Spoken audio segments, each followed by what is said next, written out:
Hello दोस्तों, हमारे YouTube channel में आपका स्वागत है। दोस्तों, हम आपको बताना चाहते हैं कि हम जो भी अपने यूट्यूब चैनल में एजुकेशनल वीडियोस आपसे शेयर करते हैं वो 100% ऑथेंटिकेटेड हैं, साइंटिफिक हैं और मेडिकल लिटरेचर पे बेस्ड हैं।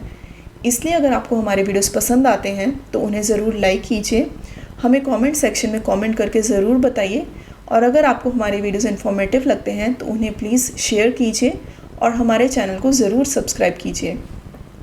दोस्तों, आज हम बात करेंगे लीवर सिरोसिस के बारे में। मतलब अगर आपको आपके डॉक्टर ने एक लीवर सिरोसिस की स्टेज पे डायग्नोस किया है तो आपको क्या क्या डाइटरी एडवाइस को फॉलो करना चाहिए जिसकी वजह से आप सिरोसिस के कॉम्प्लिकेशंस को प्रिवेंट कर सकें और एक बेटर क्वालिटी ऑफ लाइफ को जी सकें। दोस्तों, हमने हमारे यूट्यूब वीडियोस के पुराने वीडियोस में आपसे शेयर किया है कि कैसे हमारा लीवर डैमेज होता है और डिफरेंट स्टेजेस से गुजरता है और अल्टीमेटली लीवर सिरोसिस के स्टेज पे पहुंचता है। हमने आपसे डिस्कस किया है कि सबसे पहले जब भी हमारे लीवर को डैमेज होता है तो एक फैटी लीवर बनता है, फिर उस फैटी लीवर में इन्फ्लामेशन शुरू होता है तो स्टेज ऑफ स्टीएटोहेपेटाइटिस आती है। अगर आप उस भी स्टेज पे कंट्रोल ना करें तो लीवर का सिरोसिस बनता है और फिर लीवर की सिरोसिस के कॉम्प्लिकेशंस होते हैं और कुछ पेशेंट्स में इवन कैंसर्स देखने को भी मिलते हैं।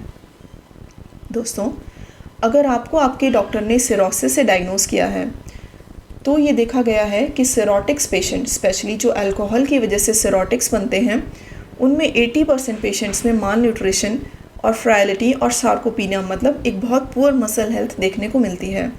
और अगर आपको सिरोसिस किसी और वजह से होता है जैसे कि fatty liver, chronic hepatitis B, C या फिर कोई अदर चीज़ों की वजह से, तो उसकी वजह से आपको जो लीवर सिरोसिस होता है उसमें 60% पेशेंट्स में माल न्यूट्रिशन और सार्कोपीनियास देखने को मिलते हैं। दोस्तों, सिरोसिस में माल न्यूट्रिशन बहुत कॉमनली देखा जाता है क्योंकि ऑलरेडी आपकी ओरल इंटेक बहुत कम होती है और आपको सॉल्ट कम लेने की वजह से ज़्यादा इंटेक नहीं लिया जाता। प्लस आपको माल न्यूट्रिशन, माल डाइजेशन और माल एब्जॉर्प्शन की चीज़ें देखी जाती हैं।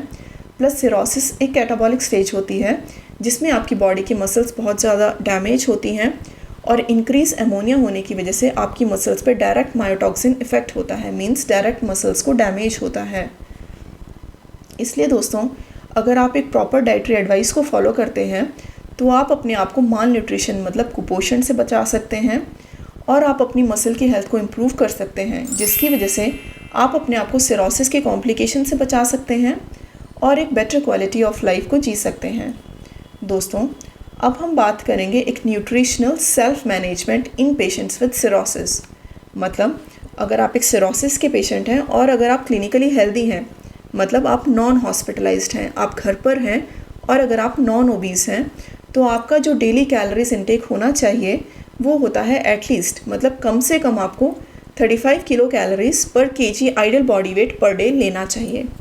मतलब आपके हाइट के अकॉर्डिंगली आपका वेट जितना बनता है उस वेट को आप 35 से मल्टीप्लाई कीजिए और जो किलो कैलोरीज बनती हैं वो आपको एक पूरे दिन में कंज्यूम करनी है। मतलब अगर आपका BMI 30 से 40 के बीच में है तो आपको 25 to 35 किलो कैलोरीज पर केजी पर डे कंज्यूम करना है। तब अगर आपका BMI मोर देन 40 है तो आपको 20 to 25 किलो कैलोरीज पर केजी पर डे कंज्यूम करनी है। दोस्तों, ये देखा गया है कि सिरोसिस में हमारी प्रोटीन्स का इंटेक का अमाउंट ज़्यादा रहना चाहिए क्योंकि हमारी प्रोटीन्स की रिक्वायरमेंट बहुत ज़्यादा बढ़ जाती है।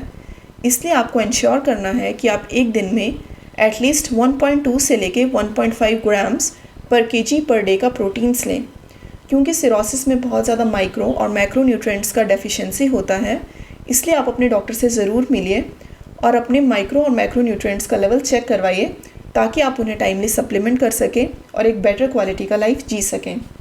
दोस्तों, जो हमारी डाइटरी रिकमेंडेशंस होती हैं सिरोसिस के पेशेंट में जो कि घर पर हैं और क्लिनिकली स्टेबल हैं और जो नॉन ओबीस हैं, वो कहते हैं कि आपको कम से कम 35 किलो कैलोरीज पर केजी पर डे लेनी है और आपको इंश्योर करना है कि आप प्रोलॉन्ग फास्टिंग को अवॉइड करें। मतलब आपको बहुत ज़्यादा लंबे समय तक भूखे नहीं रहना है। आपको कोशिश करनी है कि एवरी 3 to 4 आवर मतलब कम से कम आप 3 या 4 घंटे के गैप में कुछ ना कुछ खाएं और आपको कोशिश करना है कि नॉक्टर्नल फास्टिंग को अवॉइड करना है। और नॉक्टर्नल फास्टिंग को अवॉइड करने के लिए हम रिकमेंड करते हैं कि आप अर्ली मॉर्निंग ब्रेकफास्ट कीजिए, मीन्स आपको सुबह जल्दी ब्रेकफास्ट लेना है और लेट इवनिंग स्नैक्स लेने हैं। मतलब अगर आप अपनी इवनिंग स्नैक्स 4 या 5 बजे लेते हैं तो आप कोशिश करें कि आप उनको 6 या 7 बजे लें, ताकि आप बहुत ज़्यादा नाइट फास्टिंग को अवॉइड कर सकें। दोस्तों, जो आपके स्नैक्स होते हैं वो हेल्दी स्नैक्स होने चाहिए, मतलब उनमें आ सकते हैं नट्स, जिन्हें कहा जाता है अनसॉल्टेड नट्स, मतलब बिना सॉल्ट के नट्स को आप कंज्यूम कर सकते हैं। आप सीड्स कंज्यूम कर सकते हैं क्योंकि उनमें बहुत ज़्यादा फाइबर्स होते हैं, और आप वेजिटेबल्स और फ्रूट्स का कंजप्शन भी कर सकते हैं। लेकिन आपको अवॉइड करना होता है कि आप पिकल्स को यूज़ ना करें और आप केचप्स का यूज़ ना करें। इसलिए दोस्तों, आप इंश्योर करें कि आप स्मॉल फ्रीक्वेंट मील लें, मतलब एटलीस्ट 3 to 4 आवर्स के बाद कुछ कुछ आपको खाना है। और आपको इंश्योर करना है कि आप अर्ली मॉर्निंग ब्रेकफास्ट लें और लेट इवनिंग स्नैक्स लें। प्लस अपनी प्रोटीन की रिक्वायरमेंट को कम से कम 1.2 से लेके 1.5 ग्राम्स पर केजी पर डे रखें। इसलिए दोस्तों, अगर आप अपने न्यूट्रिशन को प्रॉपर रखते हैं सिरोसिस की स्टेज में, तो आप सिरोसिस की कॉम्प्लिकेशंस होने से बच सकते हैं और आप एक बेटर क्वालिटी का लाइफ जी सकते हैं। अगर आपको हमारे वीडियोस पसंद आते हैं तो प्लीज़ हमें ज़रूर बताइए, और किसी भी पेशेंट को जिसे सिरोसिस है उससे आप ये वीडियो ज़रूर शेयर कीजिए, ताकि वो जान सके कि क्या प्रॉपर रिकमेंडेशंस होती हैं डाइट की अगर किसी पेशेंट को सिरोसिस हो तो। Thank you so much.